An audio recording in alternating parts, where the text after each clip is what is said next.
Nobody saw this coming. Not the most jaded political analysts, not the most cynical Washington insiders, and certainly not the self-proclaimed titans of power who had, for decades, operated with an almost divine sense of impunity. In a live, unscripted confrontation that reverberated with the force of a political earthquake across the entire nation, Congresswoman Jasmine Crockett didn't just merely humiliate her accusers, she didn't simply expose their glaring hypocrisy. No, what she did was far more profound, far more devastating. She utterly shattered their careers, meticulously dismantled their carefully constructed facades of integrity, and irrevocably broke their decades-long stranglehold of unchecked influence with a single, meticulously executed presentation that left the entire room, and indeed, the entire country, in a state of stunned, breathless silence. This wasn't a mere debate, it was an absolute, unmitigated implosion of power.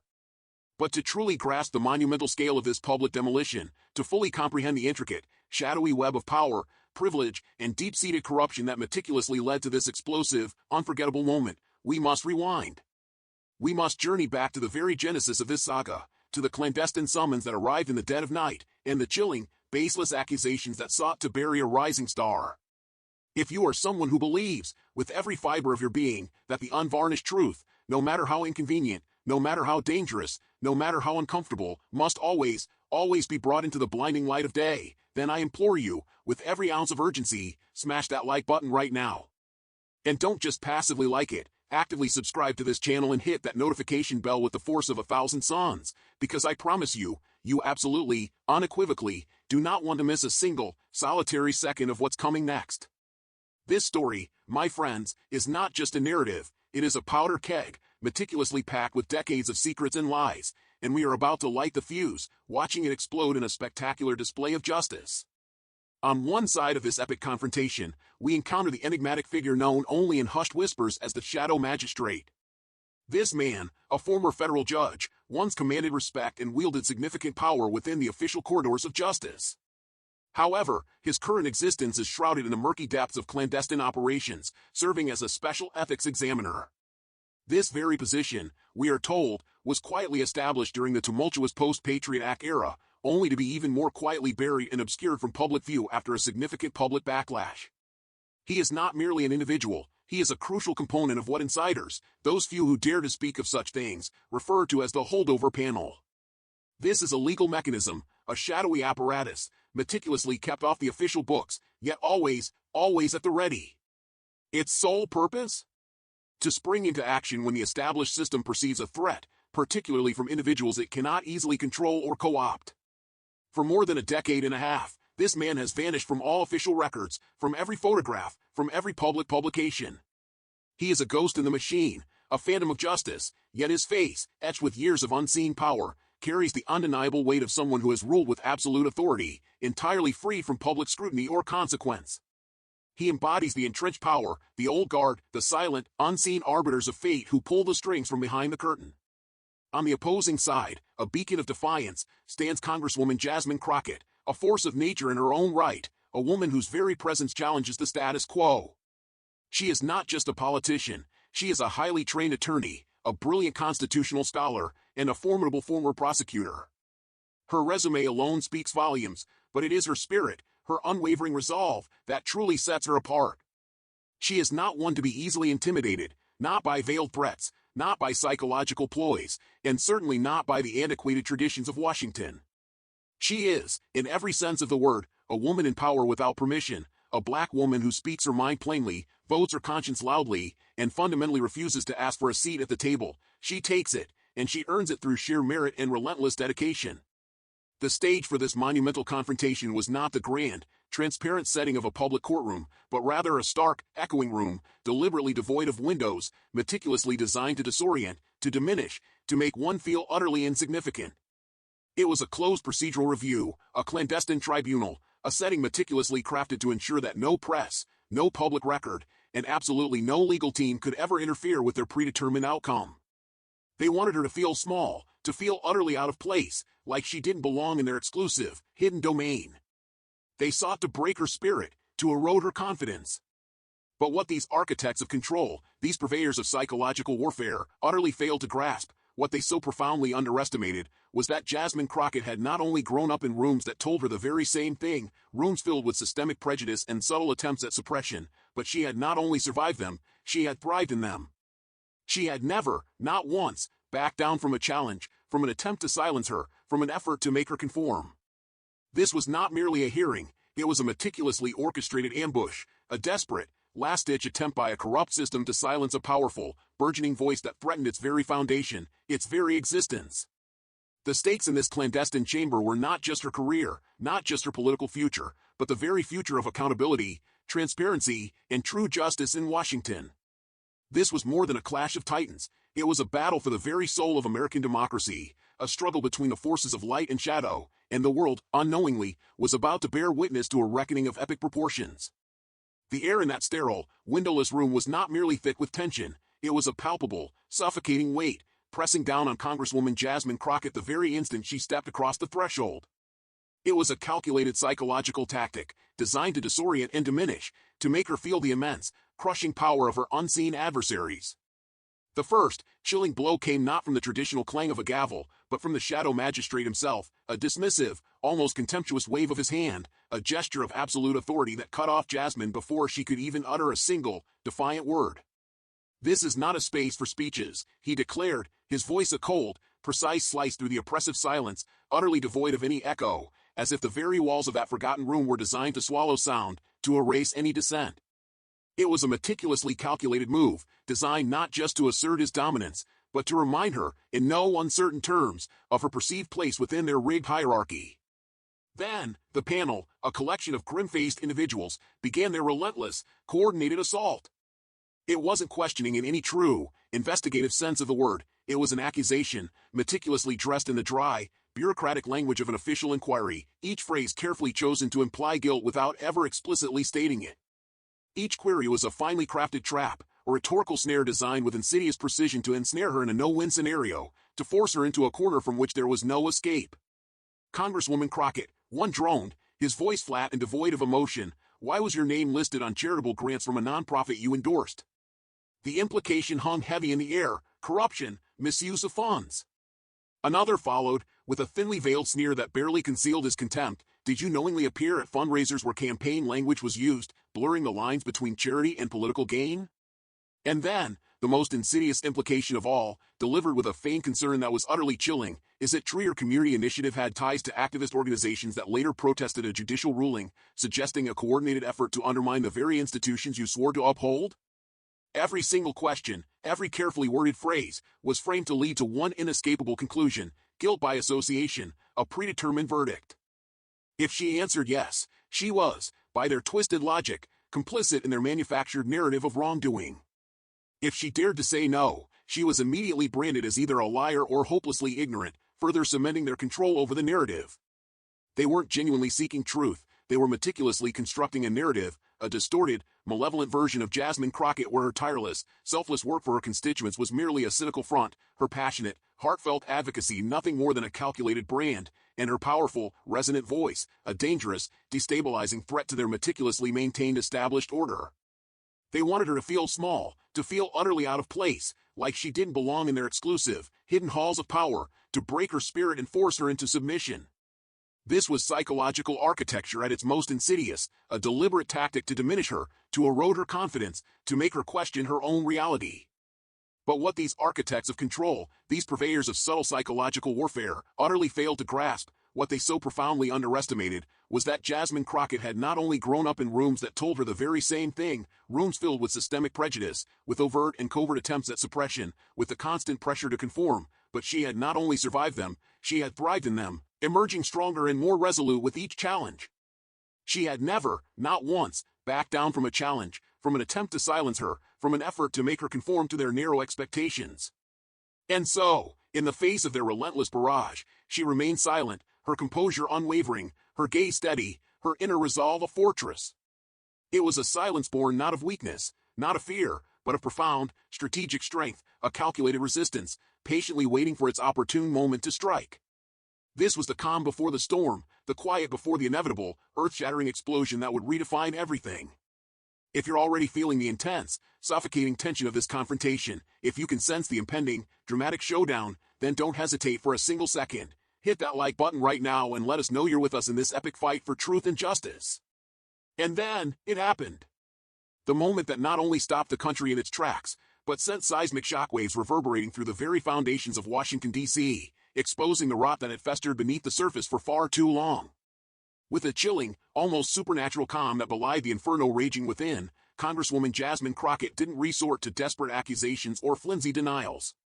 No, she did something far more devastating, far more definitive. She presented receipts. Live! In front of everyone! The catalyst for this seismic shift, this monumental turning point, was a mysterious, shimmering silver envelope, subtly, almost imperceptibly, slipped to her by an older woman in a faded green coat. It was a silent signal, a clandestine transfer of power, a moment that changed everything.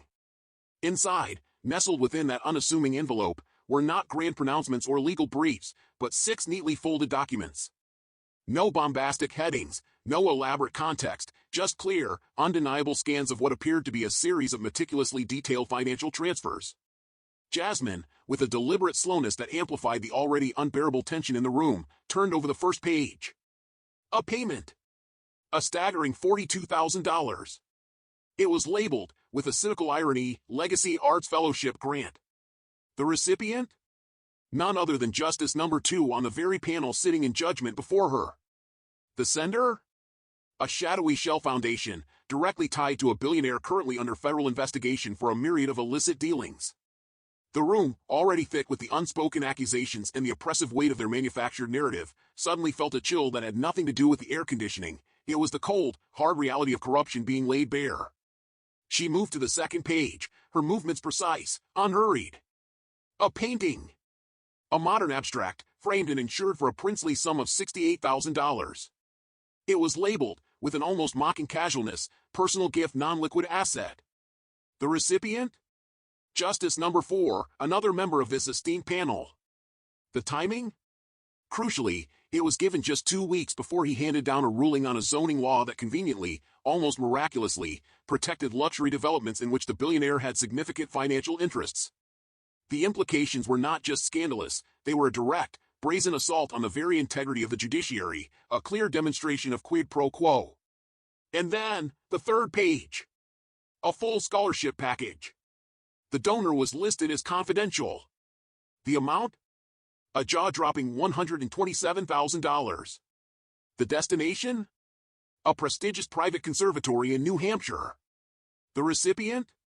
The granddaughter of the presiding judge, the very shadow magistrate who had orchestrated this entire charade, this kangaroo court designed to destroy her.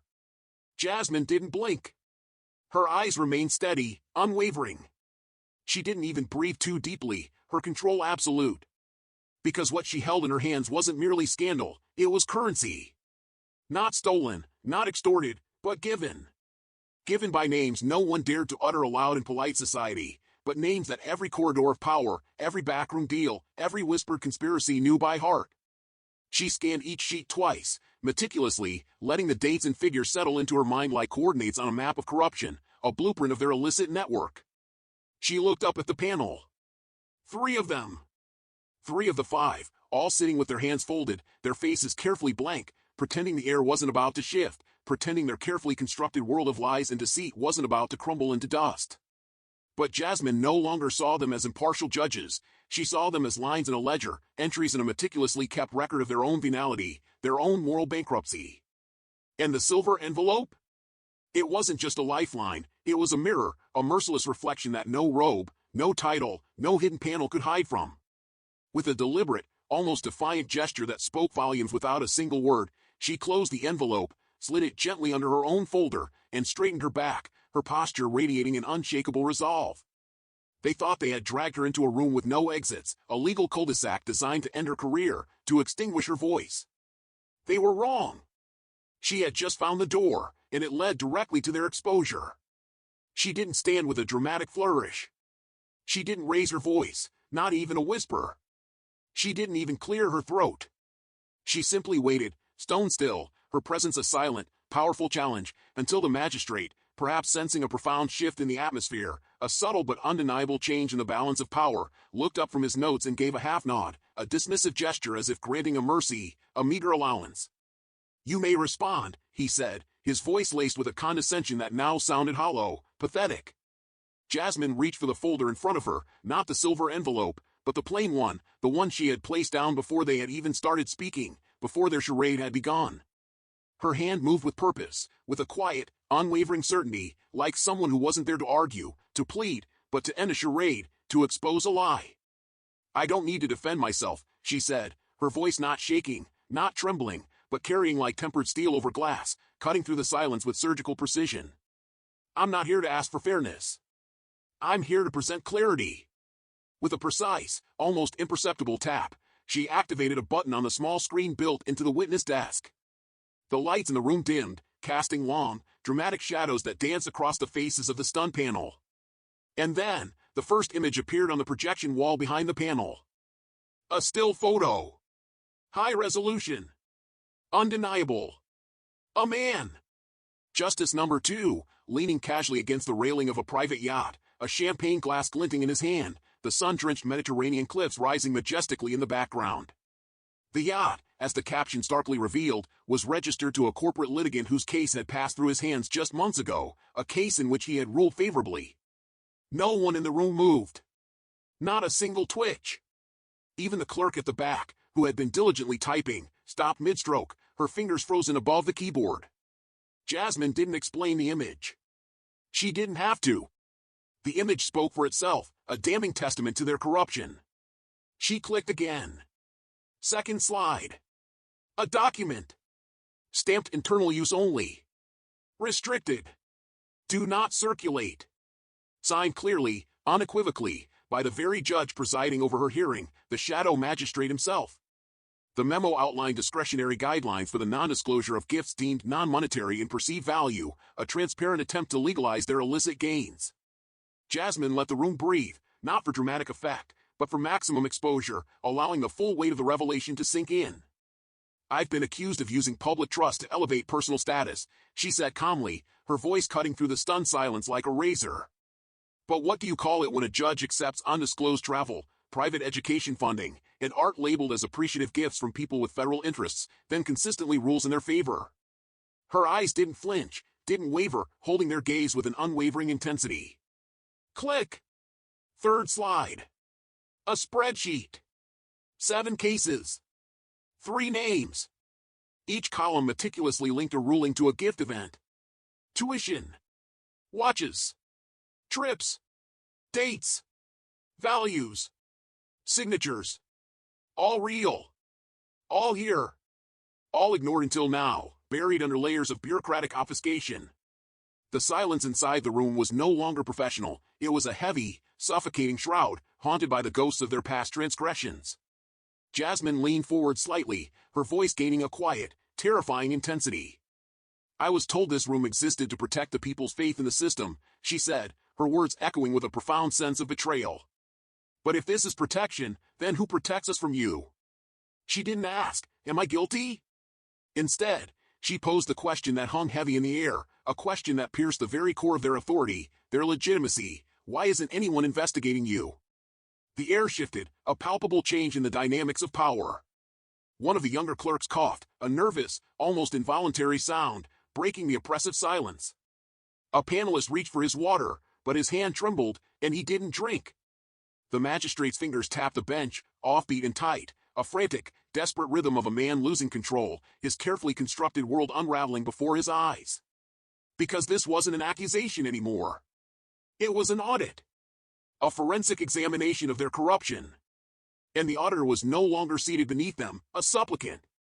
She was standing in front of them, eyes level, fearlessly composed, radiating an unshakable moral authority. Jasmine Crockett wasn't defending her name. She was redefining the balance of power in that room, seizing control of the narrative. And for 90 seconds, truth stood taller than power, casting a long, unforgiving shadow over their illicit dealings. The magistrate opened his mouth, likely to reclaim control, to issue a threat, to dismiss her with a wave of his hand. But it was too late. Before a single word left his lips, a new voice, calm, measured, and utterly uninvited, cut through the silence from the back of the room. "If I may." All heads turned, a collective gasp rippling through the stunned onlookers. A man in a gray suit stepped forward. No title, no badge, no theatrics, just an undeniable gravity, a quiet authority that commanded attention. "I'm Reuben Glass," he said. former internal coordinator for judicial scheduling and travel disclosures. The name hit harder than expected, a punch to the gut of the corrupt establishment. Jasmine recognized it immediately. She remembered his name from a footnote buried deep in an old ethics inquiry, a forgotten detail. He was the staffer who had resigned without a word, vanished into obscurity. Or so everyone thought. The magistrate tensed, his face paling. This proceeding is not open to. Glass raised a hand, not in defiance, not in aggression, but with the quiet, devastating authority of someone who had nothing left to lose and everything to reveal. This was the moment the dam broke, the floodgates of truth finally opening. If you're on the edge of your seat, if your jaw is on the floor, then smash that like button and share this video with everyone you know. This is history in the making. In a matter of mere minutes, an almost impossibly short span of time, the internet, that vast, pulsating, interconnected network of collective consciousness, exploded with a force that dwarfed any previous political scandal. While the clandestine room where Congresswoman Jasmine Crockett had just delivered her devastating, irrefutable audit remained in a state of stunned, haunted silence, the world outside erupted in a cacophony of outrage, disbelief, and fervent, almost fanatical support. Hashtags like hashtag Crockett exposed, hashtag shadow magistrate, hashtag justice for Jasmine, and hashtag truth prevails were not just trending, they were dominating global conversations, topping every single trending topics list from Twitter to TikTok, becoming the rallying cry for millions. Memes, those potent, viral vehicles of public sentiment, comparing the exposed judges to cartoon villains, corrupt caricatures, and even figures from ancient mythology, flooded every social media platform imaginable, from Instagram to Facebook, spreading like wildfire and becoming instant cultural touchstones. Even their staunchest allies on Fox News, usually so adept at spinning narratives, at twisting facts, at defending the indefensible with a practiced ease, found themselves utterly flummoxed, their talking heads stammering, their carefully rehearsed arguments dissolving into incoherent babble, unable to craft a coherent defense against the sheer, overwhelming weight of undeniable, visual evidence. The world wasn't just passively watching this unfolding drama, it was actively, furiously participating in the takedown, sharing, commenting, and demanding accountability with a unified, thunderous voice. News outlets, from the liberal bastions of CNN and MSNBC to the conservative strongholds of Breitbart and Newsmax, were in an absolute frenzy, their anchors and reporters scrambling to cover the bombshell revelations, their newsrooms alight with the urgency of a breaking, history-making story. The story of Congresswoman Crockett, once the accused, now unequivocally the accuser, the hero of the hour, dominated every single news cycle, pushing all other headlines aside, becoming the singular focus of national attention. The public, long weary and deeply cynical of backroom deals, of hidden agendas, of the perceived impunity of the powerful elite, rallied behind her with an unprecedented fervor, their collective voice a thunderous demand for justice, for transparency, for a system that actually worked for them, not against them. This wasn't just another political scandal, this was a seismic event, a brutal, savage reckoning that threatened to dismantle the very structures of power that had operated in the shadows for so long, shielded by secrecy and privilege.